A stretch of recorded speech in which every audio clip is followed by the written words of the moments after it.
Shah Medina দরবার শরীফের পক্ষ থেকে নিত্য নতুন আলোচনা নিয়ে আজকে হাজির হয়েছি। আজকে যে বিষয়ে আলোচনা করবো সেই বিষয়টি হলো মারিফতের এক সেজদাতেই আল্লাহ পাকের দর্শন, আল্লাহ দিদার হয়, আল্লাহ পাকের লাভ হয়, আল্লাহ পাকের সন্তুষ্টি লাভ হয়, আল্লাহ পাকের মোলাকাত নসিব হয়ে যায়।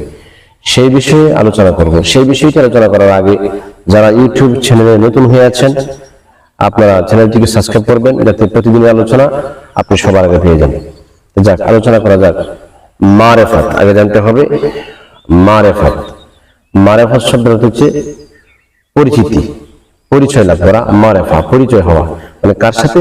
আল্লাহ আর সঙ্গে পরিচিত লাভ করা, আল্লাহর সাথে পরিচিতে যুক্ত হওয়া, আল্লাহ রাব্বুল আলামিনের সাথে পরিচয়ের একটা মনোবল সৃষ্টি করা।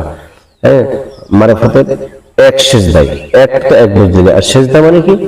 সেজদা, যে সেজদা, সেজদা যে সেজদাটা দিয়ে হয় সেটা আল্লাহ পাকের কুদরতি কদমে, কদম মোবারকে সেজদা দিতে হয়। সেই সেজদার মাধ্যমে আল্লাহ পাকের সন্তুষ্টি হাসিল করা যায়, দর্শন এবং দিদার লাভ হয়। মাটিতে সেজদা দিলে সেজদা বিফলে চলে যায়। এজন্য কি ধরনের সেজদা আমরা দিব, আমরা কি ধরনের সেজদার মাধ্যমে আল্লাহ রাসূলকে পাবো, আল্লাহকে পাবো আমরা, এই সেজদাটা হচ্ছে গোপনে দিতে হয়। এই সেজদাটা কি আমরা দিতে হইব? প্রথমে তার আত্মশুদ্ধি করতে হবে, একাগ্র চিত্রে বয়ের সহিত, বয় ভীতির সহিত সেজদাটা দিতে হবে। বয়, এমন বয় অন্তরে রাখতে হবে যে আল্লাহ ছাড়া আর কেউ আমার মালিক নয়।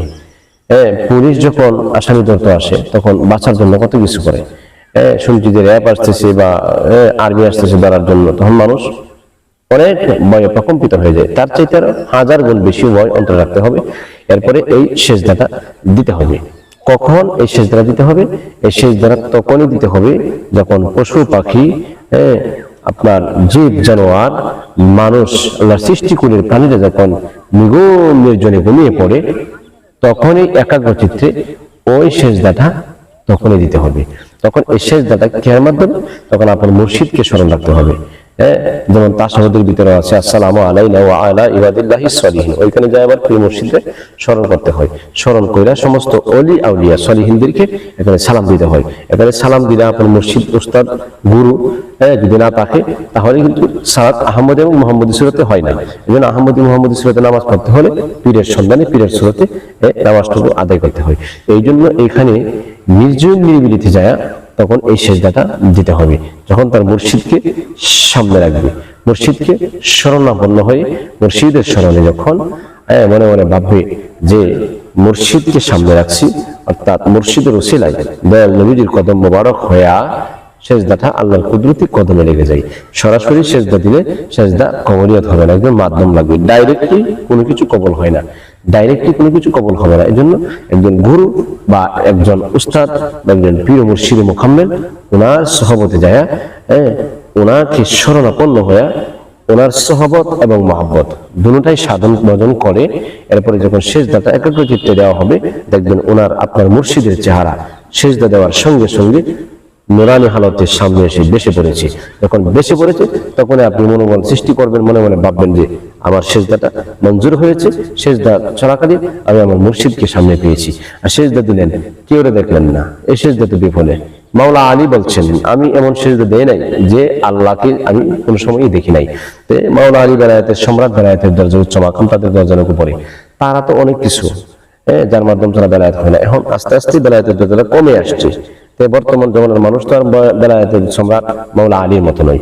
তারা একজন হক্কানি রব্বানি গুরুর শরণাপন্ন হয়ে, যেমন ইমাম সাহেব যখন নামাজ আদায় করে মসজিদের ভিতরে, তখন ইক্তেজাহাতু বিহাজাল ইমাম বলিয়া নামাজটুকু আদায় করে ইমামের পিছনে। চিন্তা করবেন, গভীরকাল মনোযোগ।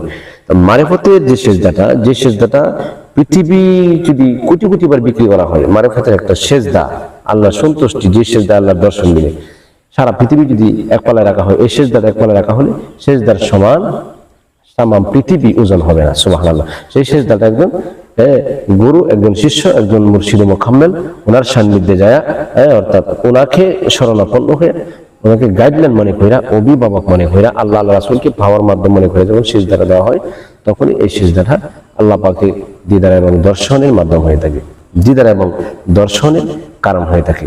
একাকী সেজদা দিবেন, দেখবেন কেউ নাই, হঠাৎ করে মনের মধ্যে একটা ভয় আসে, মনের মধ্যে একটা চাঞ্চল্য ভাব হয়, কি জানি হইতেছি, কি জানি কি।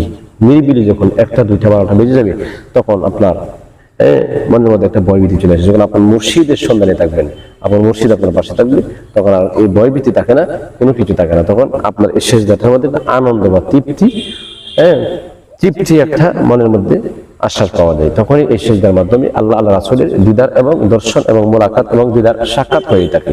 আশা করি বুঝতে পেরেছেন যে এছাড়া বাকি যত সেজদা দেওয়া হয় সমস্ত সেজদাই কিন্তু বিফলে দেওয়া হলো, সব সেজদাগুলি বিফলে ছেড়ে দেবে। একদম মুর্শিদের শরণাপন্ন হয়ে যখন সেজদাগুলি দেওয়া হয়, তখন এই সেজদাটা মঞ্জুর হয়ে যায়, তখন এই সেজদাটা কবুলিয়ত হয়ে যায়, তখনই এই সেজদাটা আল্লাহর দরবারে রিকমান হয়ে যায়। আলহামদুলিল্লাহ, শুকরিয়া।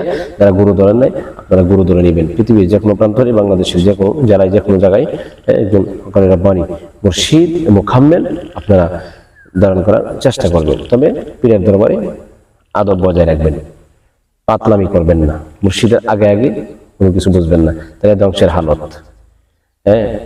অর্থাৎ পীরের আপনার যদি বদনজর লেগে যায়, জীবন কিন্তু জ্বলে পুড়ে ছারখার হয়ে যাবে। সাবধান, হুঁশিয়ার থাকবেন। এছাড়া স্ক্রিনে দেওয়া যে নাম্বার আছে, যোগাযোগ করতে পারেন। আপনাদের মতামত কমেন্ট বক্সে জানাবেন। আশা করি বুঝতে পেরেছেন। সকলে ভালো থাকুন। আসসালামু আলাইকুম ওয়া রাহমাতুল্লাহি ওয়া বারাকাতুহু।